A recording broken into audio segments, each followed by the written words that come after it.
మళ్ళీ అయితే గౌతమ్‌తో ఇలా అంటూ ఉంటుంది. మీరు నన్ను ఆనందంగా చూసుకోవడంలో ఉన్న ఆనందం, మీరు నన్ను అంత ఆనందంగా చూసుకోవడం నాకు ఇష్టం లేదు. నాకు ఆ ఆనందం దక్కడం లేదు అనితో అంటూ ఉంటుంది. అలా అంటూ ఉంటే గౌతమ్‌కైతే ఫోన్ వస్తూ ఉంటుంది. ఇక మళ్ళీ గౌతమ్ అయితే మళ్ళీని అక్కడ పెట్టేసి ఫోన్ లిఫ్ట్ చేస్తూ ఉంటాడు. గౌతమ్ ఎక్కడున్నార్రా? ఏంట్రా? అనేది అడుగుతూ ఉంటుంది. ఆ మాటలకి ఏంటో విషయం చెప్పమ్మా అని అంటే, ఏంట్రా అలా అంటావు? ఫోన్ చేస్తే లిఫ్ట్ చేయవు, మాట్లాడవు, ఏమి చేయవు.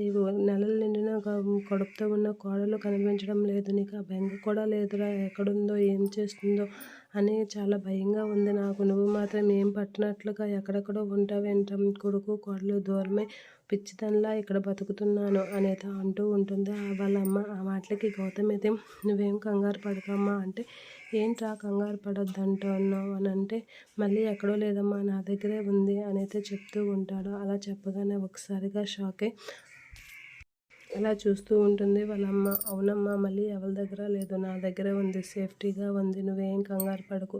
తను నేను చాలా జాగ్రత్తగా చూసుకుంటున్నాను, తనకు కావాల్సినవన్నీ నేను దగ్గరుండి చూసుకుంటున్నాను అని గౌతమ్ అయితే చెప్పేసరికి ఒకసారిగా షాక్ అయి వాళ్ళ అమ్మ అయితే షాక్ అవుతూ ఉంటుంది. ఇక మళ్ళీ వాళ్ళ అమ్మ గౌతమ్ వాళ్ళ అమ్మ అయితే సరే నీ దగ్గరే ఉంది కదా అని హ్యాపీగా ఫీల్ అవుతూ ఉంటుంది. ఇక గౌతమ్ అయితే అలా వాళ్ళ అమ్మతో మాట్లాడి మళ్ళీ దగ్గరికి అయితే వెళ్తూ ఉంటాడు. అదంతా మళ్ళీ అక్కడే ఉండి అన్నీ వింటూ ఉంటుంది.